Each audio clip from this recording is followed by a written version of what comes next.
Welcome to Pod Return to the Waking Sands. We are a Final Fantasy XIV companion podcast where we explore the lore and story of Hydaelyn and beyond. My name is Jen, and I'm joined by my co-host and researcher. I'm Levi. What's up? What's up, Jen, is we are doing Vath today. How's it going? We did it. We bathed. No, Levi, you, like as a person. How's it going? I'm tired, Jen. Work is busting me right now. True dat. I've been busting it too hard. Every day you bustin'? Every day I'm busting it. Every day you spurging? That means something, Jen, which I don't know if you're aware of that. All I know is that it was on the list of, like, what's the stupidest baby name you've seen recently, and that was one of them. I see. Like sturgeon, but with a P. That word was in fashion in the olden internet as like a term for Asperger's. Oh. No way. Yes. Holy shit. Spurgeon. Or Spurgeon, I think. Yeah. But yeah. we don't need to debate that here. My goodness. I just was trying to tell you, Jen, that you should not be throwing that term around. Well, no. For that reason. That is unfortunate. Yeah. Anyway. Vath. Hey, Jen, would you say that life comes at you, Vath? No, I don't think I would. No, I would. You would? I did. You did. Vath, what are they? Ooh. Vath, discuss. What are they good for? Absolutely. Well, something. That's rude. Wow, you're about to be rude again, but you covered. You saved yourself I don't agree. at the last minute from being an asshole again. Yeah, they're good for stuff. They're great for stuff. I would also have accepted a miserable hive of secrets, but that's also your response works, Jim. A miserable hive of scum and villainy. No, those are the Nath. Not even that. They're not even that like complex for like scum and villainy. They're just doing Nath shit. Because they're like one. There's one Nath. Yeah. Enough bullshit, Jen. Time to get to work. Yeah, right. The Nath, as we may recall, they are the bug group in the southern Dravanian Forelands. They are all of the one mind, the hive mind, obviously, that is controlled by the overmind. So essentially all of the Nath are extensions of the overmind's will. And as we learn in this quest, if something happens to the overmind, another overmind will arise, and the cycle continues. Yeah, it's dictatorship. Well, it's not a dictatorship because there is no will. Yes, it is just a Levi, one. Thank you. But no, for real, it is. I know. Then don't say dumb shit, Jen. It's time to focus. Bullshit time is over. We've passed the bullshit minute. It's now time for facts. Dumb shit. Oh my god. Okay. Put dumb shit in the first minute, Jen. Now it's time for serious shit. First, like 4 minutes. Okay, Yeah? then you have like 15 seconds left to say dumb shit. I think we're good. I think we can move on. Great. Okay, great. Anyway, the Nath are a singular entity with different, essentially, appendages. They, according to the Encyclopedia Eorzea, they do have some expression, like there may be Nath who are more suited for one task or another. So you got like your foot Nath and your finger Nath and so on. You know, one's for walking, one's for poking. Yeah, one's for fingering. Great. But it's interesting in that they do have some individual skills. It's not just like one conglomerate of bug people. They have their own specializations, but much like our limbs, they're not separate entities or better at certain tasks. However, that breaks down when you lose a finger and then it crawls off on its own and found its own separate body. Yeah. With the other fingers. Own person. No, you're not. You're a finger. You'll always be a finger. That brings us to the Vath. The Vath are the non-mind. They have no one mind, no overmind. They are individuals. Indeed. We met them briefly during the MSQ, but we're now back to focus on the Vath full time. Yeah, we're really going to get in there. We're going to dig around, see what's up. Well, Jen, that's what I got. I was segueing. Cool. Please take us in. All right. Well, I guess as a final factual detail for those who don't know, the Vath are a Disciples of War / Magic Allied Society. So you do fights and you do casts with them, but you do not do crafting or what have you. this is worth far less XP than the Moogle quests were. Way less. I did this on Bard and got maybe like a level, if that. That sounds about right. But yeah, I leveled 3 or 4 crafters doing Moogles. It was pretty ridiculous. So, oh man, yeah, we did like an entire segment, like from 52 to 60. Yeah, and this was the XP was not as good. Future societies will step up the Disciples of War/Magic XP game. For this one, though, doing a lot of work for not a lot of XP. Yeah, right? If you're trying to grind and do worth it. roulettes, this is not the way. But for the story, this is the only way. Yeah, and if you want that mount, I suppose. Yeah, if you want to ride a walking bug. Kongamata. Little stick feet bug. I think they're really cute. I just wish they had actual eyeballs that you could see instead of the weird, like, protective things that they wear. But it keeps their eyes safe, Jen. I guess, but I want to see their eyeballs. You know, I want to be able to bond with my Kongamata. You can't bond without eyes, Jen. You can't? You can't, apparently. Oh, it's hard. It's hard. You don't know where they're looking. You know, there's so much expressiveness that goes on with eyes. How can Kongamata be real, Jen, if your eyes aren't real? Whoa. God, that's going to follow that kid for the rest of his fucking life.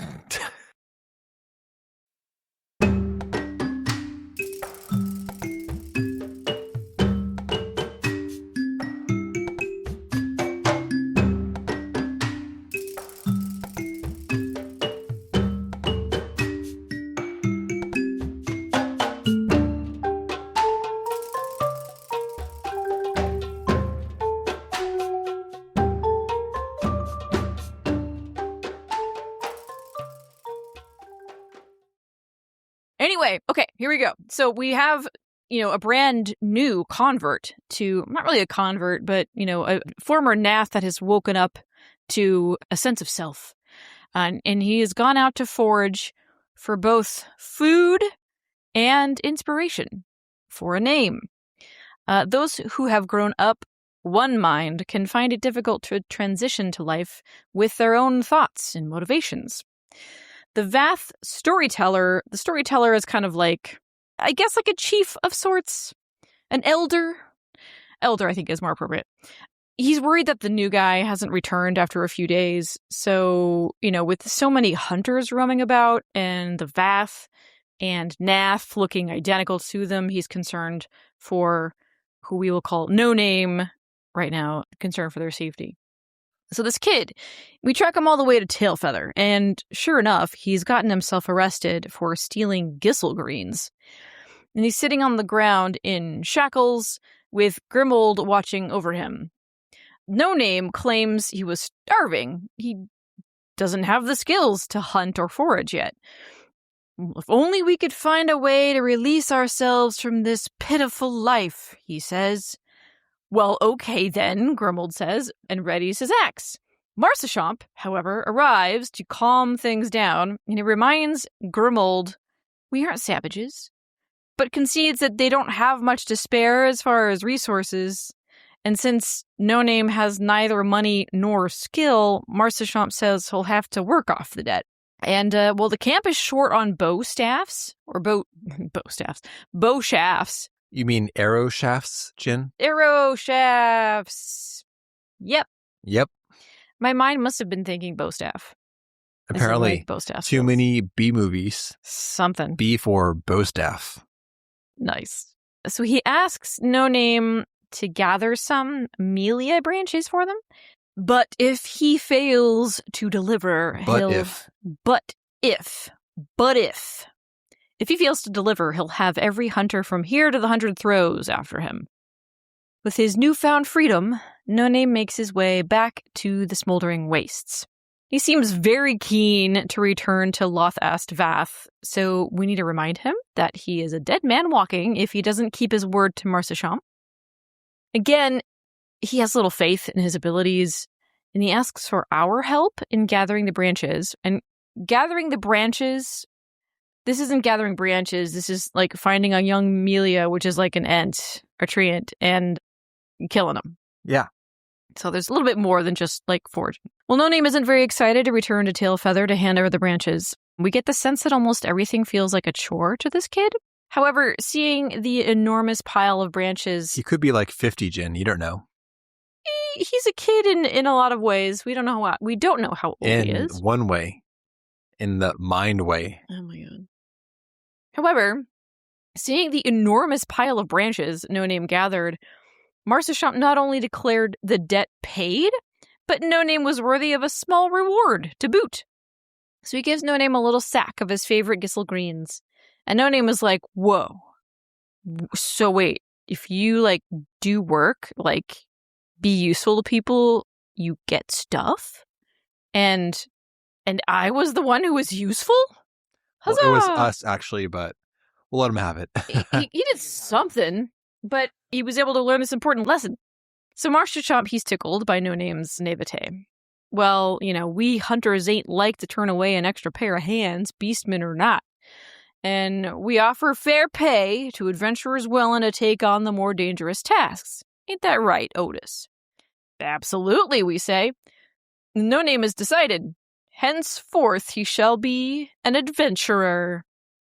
Doing stuff for stuff.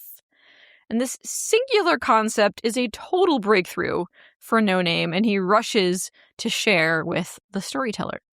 So No Name shares his score with the colony, and he tells the storyteller about his new job plans. And the storyteller, he's happy for him, but the colony needs more than a sack of Gissel greens if they're going to survive.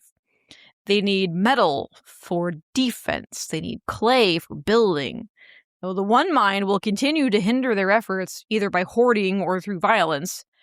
And I'll go beyond the borders here, No Name says. That's the whole point of adventuring, to find new lands, to meet new people, acquire better rewards. And his sense of purpose is so strong at this point, the storyteller gives his blessing, despite knowing all the dangers the outside world poses.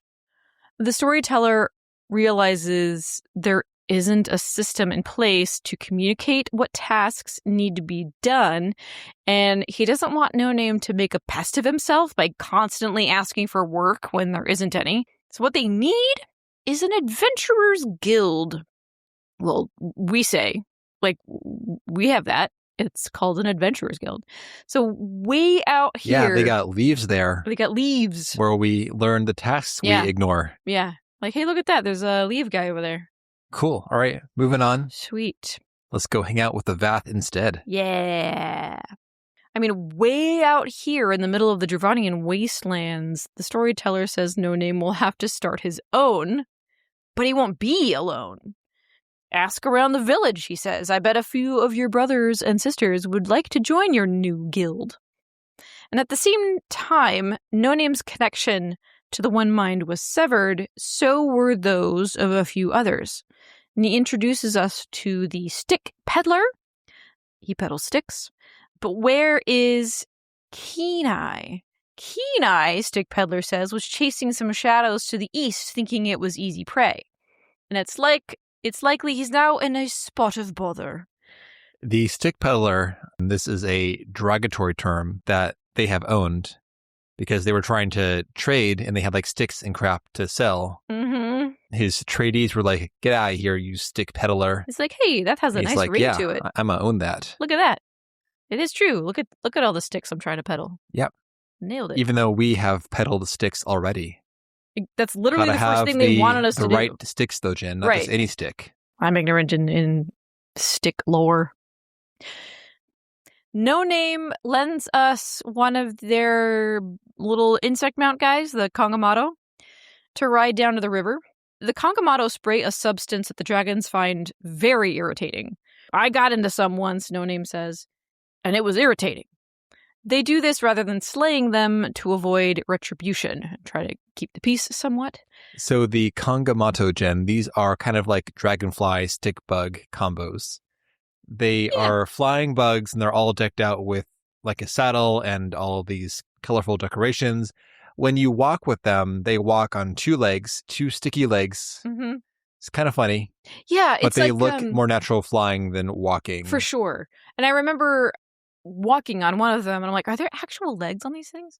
Like, yeah, they're like in the deep, deep, deep, deep sea, there is a fish that perches on the ground via little stilts, these tiny little stilts, and they just like stick them into the ground, and like stuff filters like beneath them. It's very strange, like most deep sea things are, but that's exactly what it reminds me of because they're so thin. These little tick. Well, while we were out, Kenai returned, and so with our powers combined, No Name believes they got a stew going with the guild. Kenai to facilitate business, Stick Peddler to trade goods, and Deft Arm, this is No Name's new name, to share his deft adventuring arm with the world, because he's like a crack shot or something. So after a short while, Deft Arm has cleaned up a section of the colony and built on a nice little reception area for the guild.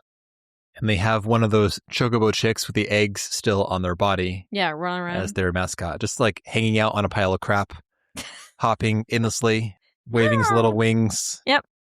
Never to grow up. Never to grow up, never to move. They shall not grow It's old. crying for help. Help, I'm stuck in this egg. I can't move. And we're like, oh, how cute. It's like your shell is a little diaper. Yeah. His shell is a diaper. Gross. Correct. Would you just like pick him up and tip him upside down, shake him a little bit, get all the stuff out? Yep. And then he's good as new? Exactly. That is how that works, Jin. Okay. Seems pretty convenient. If you think about it, Jin, shells are diapers. And for the buffets. Babies and buffets. Diapers and buffets. You do shit where you eat. I'm at the diapers. I'm at the buffet. The combination. Okay. This begins the daily rep grind. The overall scope of these quests here is doing the Adventuring Guild tasks, and as the guild adds more clients, as the rep quests progress, then the scope of the quests expand accordingly. For now, though, we're helping the Vath directly, or we're working for Tailfeather. That's it. That's our reach so far. And we have one mount quest so far, which is to ride the Kangamato and to spray its stink gas on the crops at Tailfeather because it's a great insecticide. And that one farmer keeps standing in the spray, no matter how many times you get sprayed. Yep. He's still like, you darn Kangamato. Can you maybe stop not spray that me. all over my face? And then stop standing in the crops. He's like, now spray over here where I'm standing also. Yeah, I'm going to move over here. By the unsprayed crops. So you can spray this now. Yeah. Yeah, I mean, after 17 times, he just never learned. Nope, he never learns. No. Maybe the spray gas makes him forget. So he's stuck in this purgatory of being sprayed on. Or it's his fetish, yeah. Or that. No, don't spray me, Daddy. No, please don't. Oh, no. Oh, no, it stinks. Otherwise, it is just like Forlands-ass side quests. So fight Bandersnatch, fight tree, pick up crap off ground, that kind of stuff. And then we rep up after a few days. The guild is busy with purpose. The days go by quickly. But the Vath need more goods if they're to be self-sufficient. In this case, firearms. While they have firearms, they traded for cannons using the proceeds of their tasks so far, but they don't have a lead on fire sand to fire the firearms. The local supplies are all staked out by the Nath, so no access there. There is one source, though, not too far away, which is the Convictors in the Western Highlands.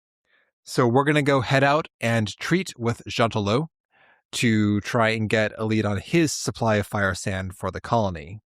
Along the way, though, we have a brief incident with the Deft Arm. The One Mind vies for control of him again. So he loses himself momentarily, but musters the will to retake control. All adventurers must face many trials. This is my own to overcome, he says. Okay. So we arrive at the Convictory eventually, and Jeantelot is shocked by the Deft Arm's appearance. By the Fury, an enormous armed crab. I knew this day would come. 'Tis my reckoning for the many nights I have buttered and supped upon its kin. No matter, I have no regrets. But no, we just want your fire sand.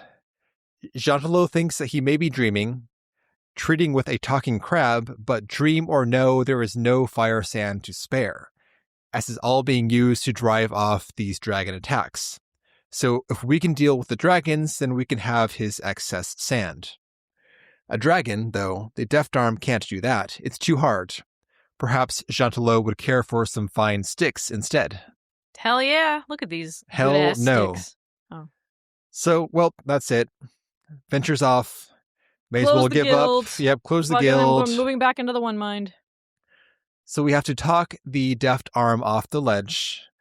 But after we get him out of despair, he realizes, okay, so I don't have to kill the dragons. I have to drive them off. This is a thing that the Vath do already. Yeah. With their stink powers. So he's going to go and gather some herbs. We're going to gather some wood, I believe, and we build a fire and we stink it up. And indeed, it may not smell great to the convictors, but it smells even worse to the dragons, and they don't want to go anywhere near the convictory with that fire burning. Hell yeah. So Jeantelot is pleased, and we have our supply of fire sand. We return to Loth Ast Vath, the Vath base, to report our success, but the deft arm is a no-show. He's been lost on the way back to the guild. But it turns out he just got sidetracked. He kind of trundles in without a word. We assume he's been shaken again by the one mind, but he's fine for now. Mm. And we're on to the next round of rep quests. There's one quest I want to call out here during the rep grind, which is that the Vath have found out that the convictors love their Vath wine. We are tasked with gathering the fruit for it, but there's a secret ingredient. The ingredient is Vath spit. They pulp the fruit in their maw before spitting it out and fermenting it. This process is done a stone's throw away from a convictor who is eager for the next shipment. Gibby. What's their secret, he wonders? Probably some sort of spice, but they can't get enough of it. So we pass on the next crate of spit wine. We pass on the next crate of spit wine, and they are good to go. They're loving it, man. They are loving it. This is an actual brewing technique, I think, in either a Central American or South American culture, which is horrendously vague and ignorant. But what they do is they chew on corn and they spit it into like a mash tun, essentially. And that's how they get the fermentation going. And you absolutely make beer that way. I feel like they either did this as a joke or they knew about that cultural technique of brewing and then had the Vath do it. For some reason, I thought that the Vath chewed up and ate the calam tree fruit and then peed it out or something, through the cloaca. And that was the wine. Well, that's a different technique. There is shit coffee, for instance, Jen. Correct. Also a real world example, but no, they are chewing it up and spitting it out with their weird human-like teeth. They're like big, wide, flat human teeth. Yeah. Yeah. But still too human. It's also, I love their little, I think the design overall on these guys is actually really cute. I feel like sometimes when I look at them, I'm like, oh, there's an eyeball. Wait, no, that's not an eyeball. Wait, is it? I don't know. I don't know if we can see their eyeballs. But they have these really cute little mannerisms. Like when they are thinking or confused, they just they tap their head. Like tap, tap, tap. Tap, tap, tap. Which is a fun little cultural quirk that they have. Yeah. Which is, it's cute. So, all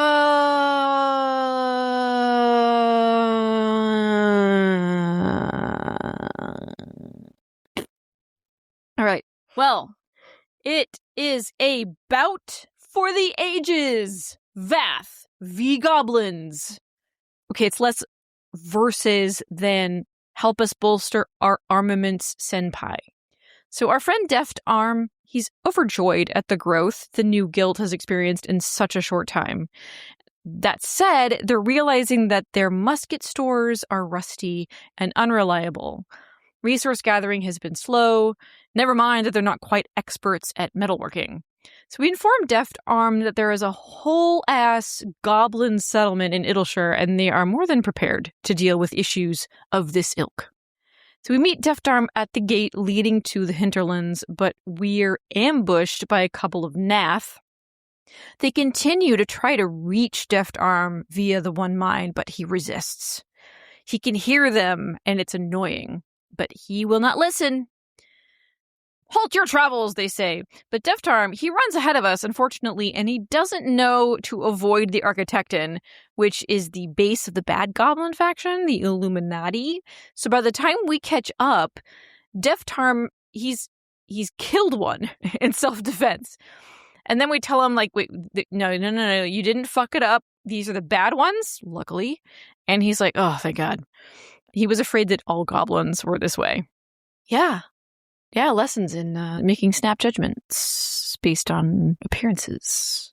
Whatever. So we reach Iddleshire, and at first, Slowfix is concerned about the big bug with a big weapon following closely behind us. Oh my God, it's a bug with a gun! We tell him that these are friends, and they're looking for gobby metalworking expertise. Oh, no problem, says Slowfix, but we really need to speak with Drydocks.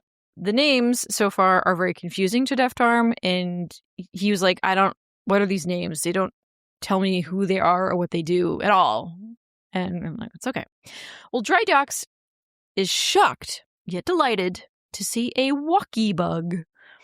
The only time she's seen them was when the One Mind attacked Iddleshire right after the goblins settled there. Deftarm assures her he's one of the good ones. Then he makes a comment about how goblins look weird, and Drydocks is like, I can't tell your city parts from your face, and we're weird looking? Deftarm apologizes, then asks if the goblins can help the non-mind with their boomstick needs. Absolutely, Drydocks says. Even baby gobbies can make a damn good boomstick. Hand over some jingly shine and they'll get right to work. Deftarm confesses he doesn't know what jingly shine is, therefore he cannot pay it. He was hoping he could exchange his services for some goods. Well, thankfully, Drydocks is amenable and says, if we can clear away some rocks in the collector's quarter, we have a deal. And immediately Deftarm refuses. He's like, no. Clearing away rocks, that's not adventuring work. Adventurer work is glorious. I got bad news for you. Oh, boy. Yeah, but we have to give them the sobering news that an adventurer's tasks are often mindless and unglorious like this. Like the rep quests for the Vath. Yeah, like spraying pesticides. Or pick up silver dew. Or gathering marijuana. We've had worse, we say. And with this new perspective, Deftarm heads out to deal with some rocks. Drydocks asks that we monitor the walkie bug and make sure he handles the task. Because remember, the first time we met him, he was like, I'm not going to do stuff. Alas, the little Vath is struggling with a pile of rubble. It's too much for him, but maybe a snack will help.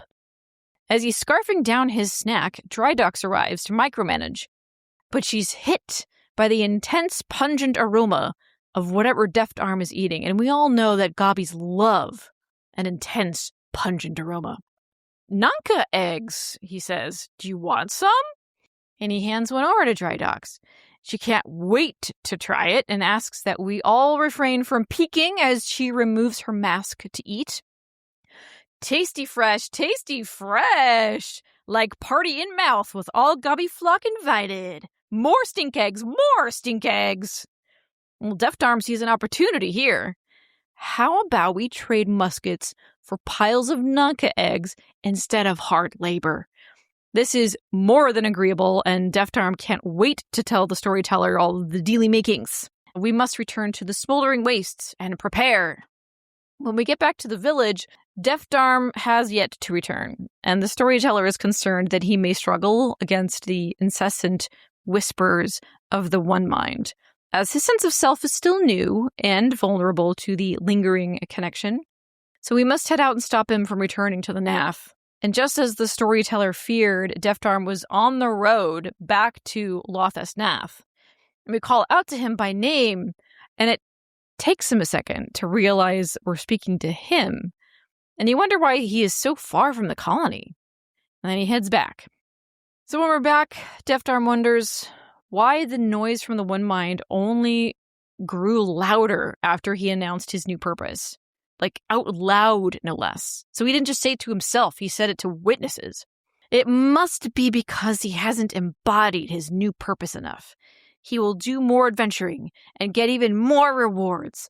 Then the whispers of the One Mind will finally cease. I feel like we're going to make Naka go extinct from all this oh my God, egg seriously. harvesting. There's only like 6 of them. Yeah, that's right. And we're going for the babies too. Mm-hmm. Anyway, we now get a hauling quest, our hauling quest of this round, now that the Gobbies are in the client base. A Gobbies cart has been overturned that is full of jars of Naka eggs. Oh no. And we have to bring them to safety from 50 feet away. Yep. This is very odd. We get a lengthy hauling tutorial every time we get this quest coming up here. It's like, you got to go fast and don't get attacked, otherwise you'll lose your hauling stamina. Got it. And we are carrying this shit from 50 feet away down an empty road to the Gobby twice. It is so bizarre. It's practice. So straightforward. It's practice also for like, what? I don't for the other hauling quest in this series. But it's like, hey, remember when we made you do this for the sylphs? Yeah, we toned it way down. Yep. You should thank us. The only one that mattered was the final sylph one where you have to haul the egg all the way from the secret grove there. That was like the actual challenge. Here it's just a chore. Yeah, but no, it's just a thing to do. It's just funny the way they have so much ceremony tied to it tutorial-wise. Like, watch out, don't get attacked, don't run out of stamina. Then you like walk it down in 5 seconds, you're done. The stakes aren't that high, guys. The complexity is not high. You spend more time clicking through the tutorial than you do doing the thing. Anyway, sorry. So, moving on. We go back to Loth asked Vath, and the Deft Arm has forgotten himself again. Click, click. Where am I? Who am I? Just kidding. He's trying out jokes now. Is this what it means to deceive? I felt thrill and guilt at the same time. It's true. A little too close to the truth, very much too soon, but good on him for experimenting, I guess. We're going to shore up the Vath defenses now with clay for their walls. The One Mind has dibsed all the clay deposits except for the ones near the dragons of Annex Shrine. So would we go and help them treat with the dragons? The answer is yes, we will. Oh yeah, we can make that connection. So we go and meet with Vidofnir, who demands to know why we have brought a Nath over. It's not a Nath, it's a Vath, Haven't obviously. you seen his scarf? It's blue instead of brown. Yeah. That. You better keep that pause in there. I had a retort, but it was not worth it. What was it? I don't know. Just like one, why do they all have the same color scarf? Okay, well, so for the Nath, if you're weaving flax or whatever, I think the natural color without it being dyed is going to be that kind of, taupey, beigey tan color. Whereas the Vath have actually dyed their fabrics. So the whole colony wears the green, only Deft Arm wears the blue. That was part of the filtering through process till I decided it was not worth trying to call out them characterizing our protagonist with a bit of color.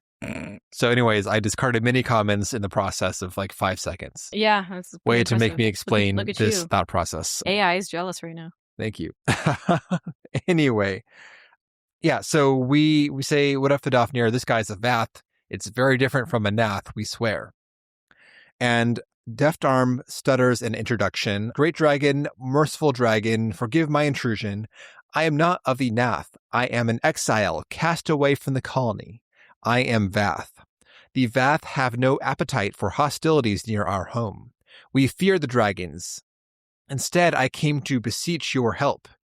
So Vidofnir says, fine, we don't need the clay anyway, but for us to give it to you, you must prove your allegiance by slaying the Nath. It's pretty hardcore, actually. It is very hardcore. So the Deft Arm is troubled, but he ultimately accepts and ventures out to do as bidden, but once he's outside, he begins to waffle further. And he wanders around inconsolable about this challenge here. He fears the One Mind, but he has to stake a claim for the guild. And he tries to ditch us and go, think for a while, but we track him down eventually. Out in the outskirts of Annex Shrine, he has run into a Nath, who regards him curiously. And being brought into close proximity by a Nath again triggers another one-mind invasion of him. He grips his firearm, he looks at us, and we think he might be about to turn on us, but he draws the firearm on the Nath and fires and kills it. And he has sealed his independence in blood, or ichor, as the case may be.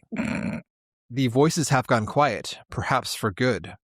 So he is free now from the one mind, and we can report our success to Vidofnir, who's like, cool, good job. You can have all of our clay. And the Vath are going to mark themselves carefully and take a fixed path to not make for any confusion about the, Nath Vath distinction. Yeah, if we're on this path, we're Vath. If we're on that and they path, got those green or blue cyan scarves. Jesus. Okay. You're lecturing me about color, whatever. I mean, no, it wasn't a lecture. I mean, you're right. It's not like royal blue. There's a little bit of green in that blue. So. Correct. Yeah. And also, like, that is called out as a separate color on the whole Roy G. Biv spectrum too, Jen. I mean, maybe it's more cerulean than cyan. Right. Cerulean. Yeah, there's more. The cyan is a little bit like, almost like a neon, kind of a green-blue. Anyway, so we go back, and we're all happy. Yes, we have slain a Nath. We are independent. Nothing can go wrong. But wait, something goes wrong. The deft arm is seized by a forceful invasion of the one mind, who dominates him in a second, and the one mind speaks through the deft arm's mouth. Malignant flesh, scourge of our body, you forget your place. You are ever bound to us, ever bound to the overmind. All are naught but vessels to hold our volition. Deformations, heed well these words. Your existence irritates us. We will suffer it no more. Once you were inconsequential, anomalies sure to perish when abandoned to the wilds.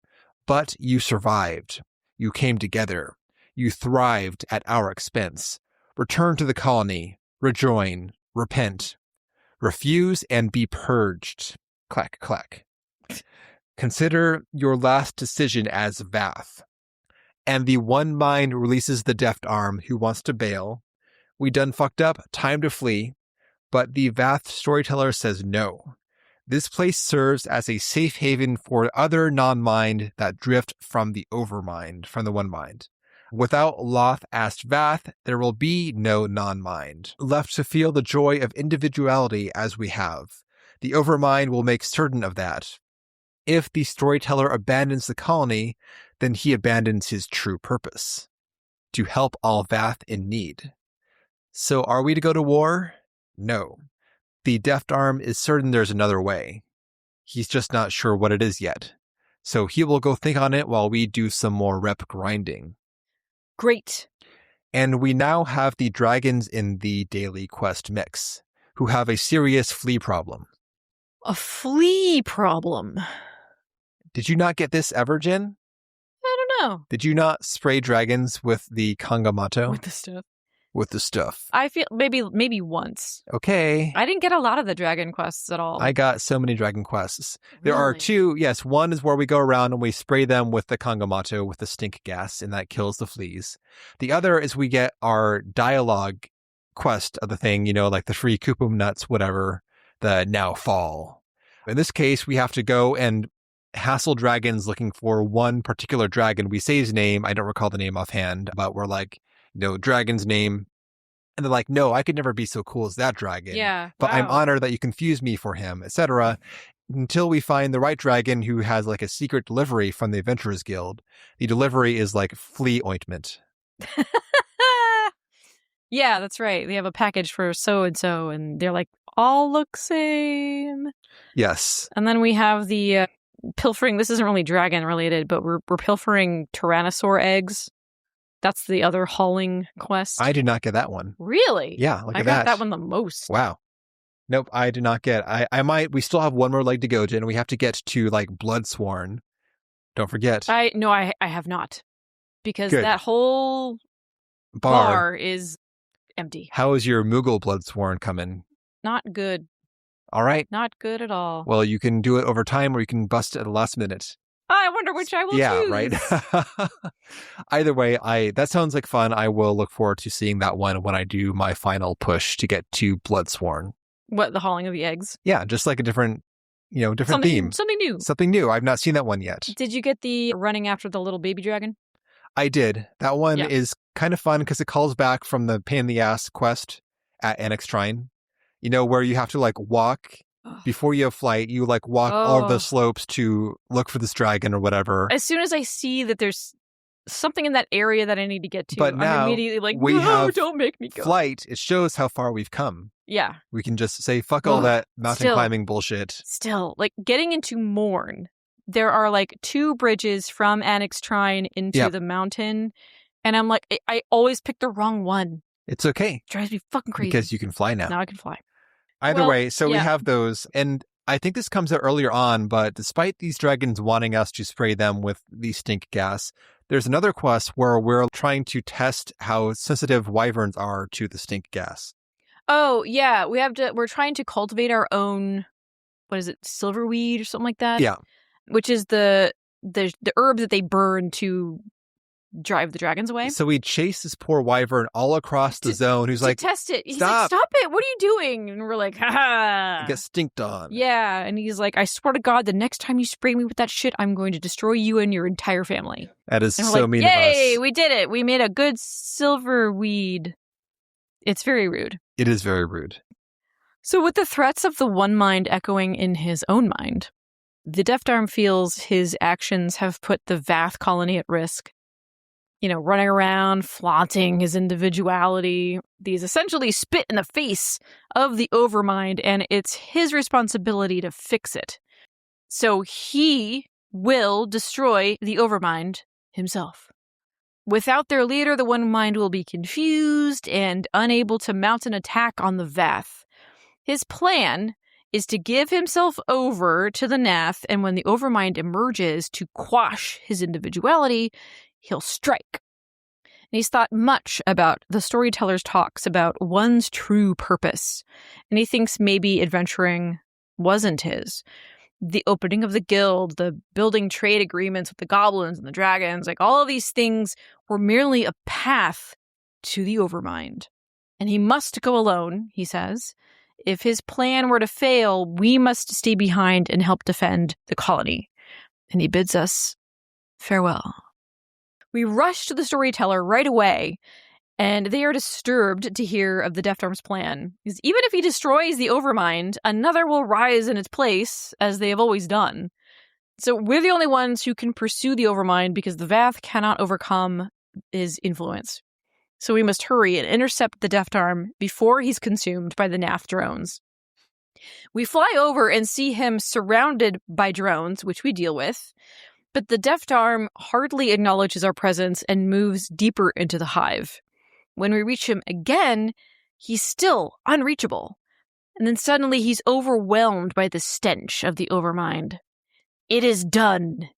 He is cured. And a heavily decorated Nath appears, riding on the back of a heavily decorated Kangamato.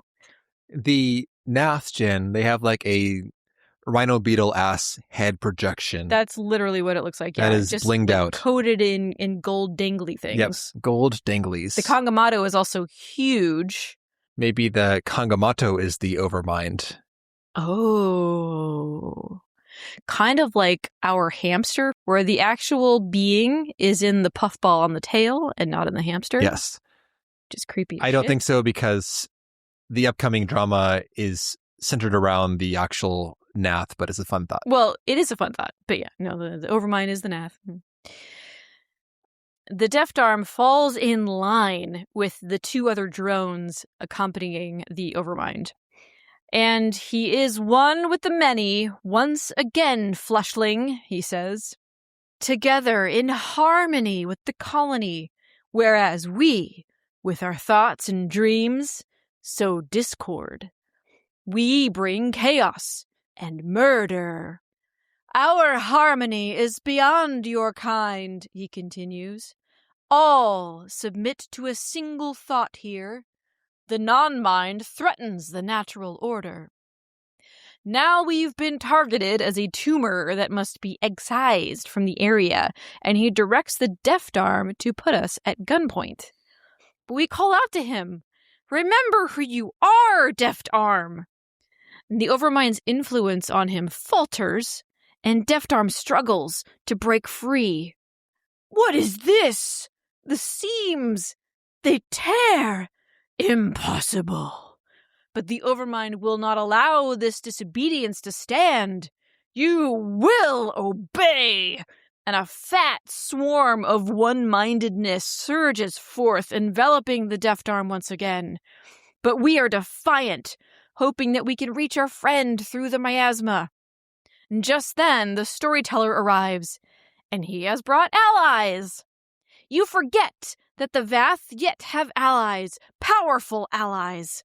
And each of the friends, sans dragons, the Deft Arm has made so far on his journey of self-discovery arrive.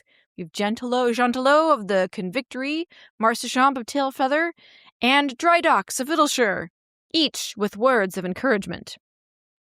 Slowly, the Deft Arm remembers, and his strength of self emerges to destroy the link with the One Mind. And for a brief moment, the Deft Arm's will overwhelms that of the Overmind. And he turns and points the rifle at the Overmind and fires, and the bullets grazing just close enough. And the Overmind is deeply shaken and calls for a swift retreat. Victory.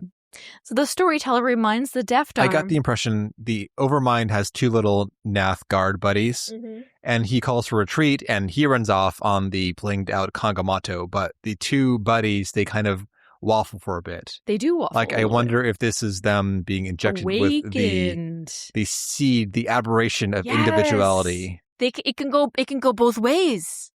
Yeah. Because they do. They kind of are like, wait, what do we do? What's going on? But then it clicks. Yeah. But, the seed has been planted. Yes.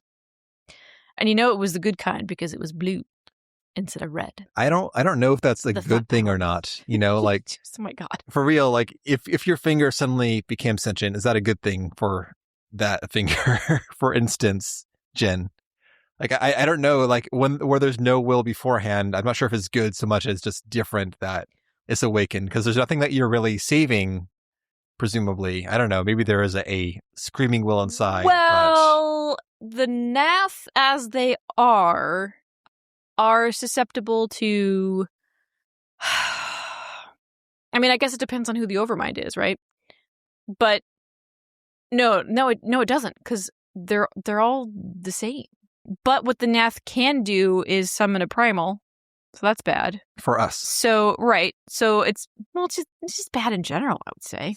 The Asians love it, but the fewer Nath there are to like offer those prayers of like save us from things. This is good. That is a human-centric argument. Pro-Vath, you're anti-Nath. Right, but the fact that, if the Nath just kind of like handled their own business and just like do, like a termite colony in the middle of the fucking desert. They're not eating people's homes, they're just doing termite stuff. I'm just saying that it's not really a good thing. We have bias towards individuality, obviously, but I don't know if it's a good thing inherently to have awakened more, just so much as like... Well, I guess it's happening. It's good for the Vath because it means that the One Mind is weakened. But also, if you like wake up one day as a Nath and you're like, wait, I want to be a chef, but the colony would never allow it. So, if like you wake up and you're suddenly like at odds with your society because in your society is like, you can't do this thing. Like being a Jehovah's Witness, you can't celebrate a birthday. I'm questioning if the waking up in the first place is really a good in a vacuum, absent any other externalities. That's is what it is. Yeah, that's what I'm saying. Yeah. It's not good or bad. Good. Yeah.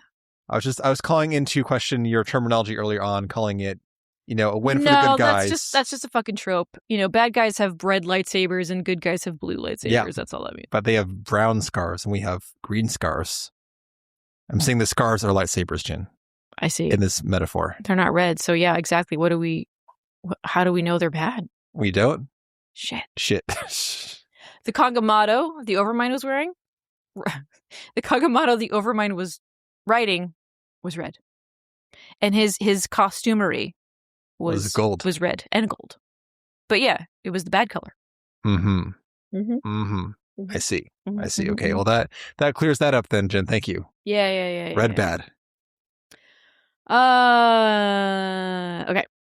So the storyteller reminds the Deafdarm that despite their separation from the Nath colony, other bonds, strong bonds, are still possible in the world, something the One Mind could never understand. And at the end, when the Deafdarm's thoughts had briefly overwhelmed the Overmind, he could sense their fear, and at the same time, the emptiness within them. There were no shapes, no flavors, no moods. There were no questions, no answers, only a single command: to obey. I could not accept such a world. But now he feels exhaustion, and we will return to the guild. Well, now the Deafdarm. So we're back in front of the guild, and we've got our friends there, and the Deafdarm is like, okay, now I can suitably address my supporters. My friends, I cannot thank you enough for coming to my aid. Friends? Marcia Champ exclaims. No. I was only terrified at the thought of having to harvest my own arrow shafts once again.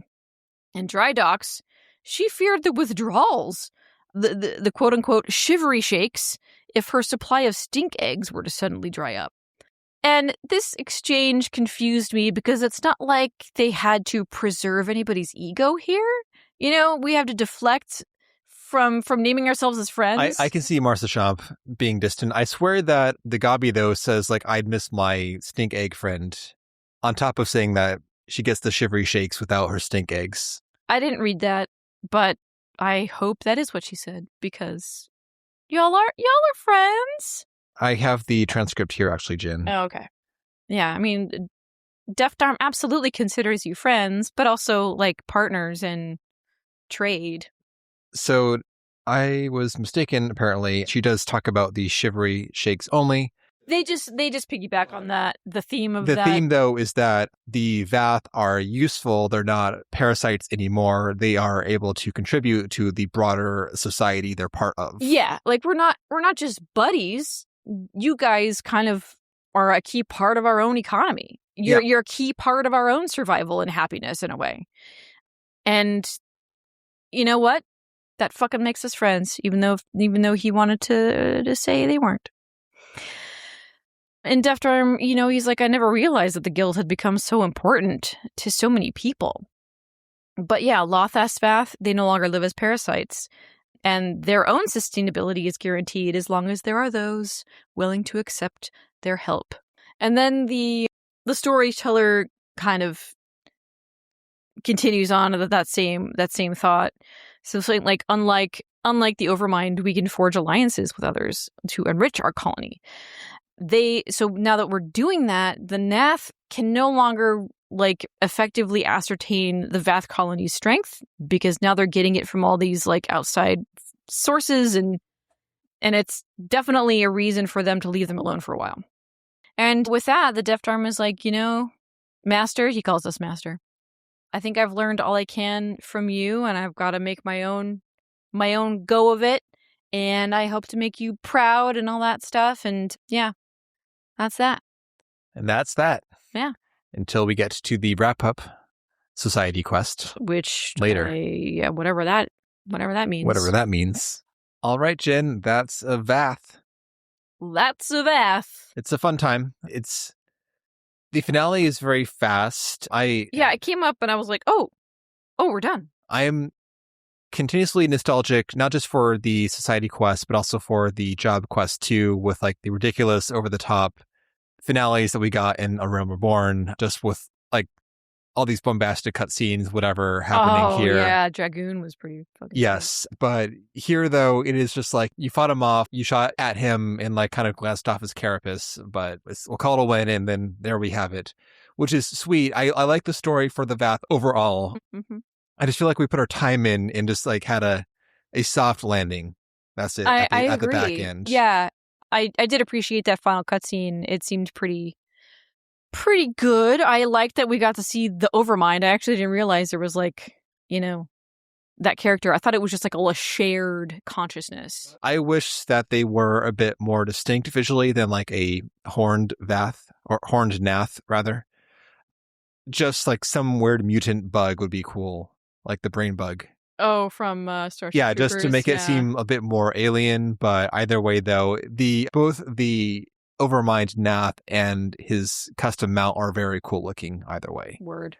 Yeah. Sadly, we I was cannot surprised. get. I'm like, wow, look at this gilded motherfucker. Yeah, why can't we? We can ride that. That'd be so cool. Yeah, to have the evil Overmind Kagamato. Yeah, with all of its dangly bits. To get that, you must become the Overmind. No, I refuse. Okay, well then there's that. Anyways, yeah, so a good time. I feel like we covered all the salient points during the quest, so I'm good to wrap up, Jen, if you are. Wow, okay then.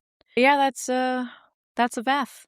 Yeah. All right, next week we are off because Jen's got a wedding. Jen is not getting married. She's going to a wedding out of town, so Jen will be busy doing them shits. It's that time of year. It's that time of the year. Wedding time. I mean, straight up. Then we are beginning our Alexander series. That'll be in 2 weeks, so buckle up for Peak Gobby. Buckle up, Homestuck. Yes, that. Yeah. Okay, bye.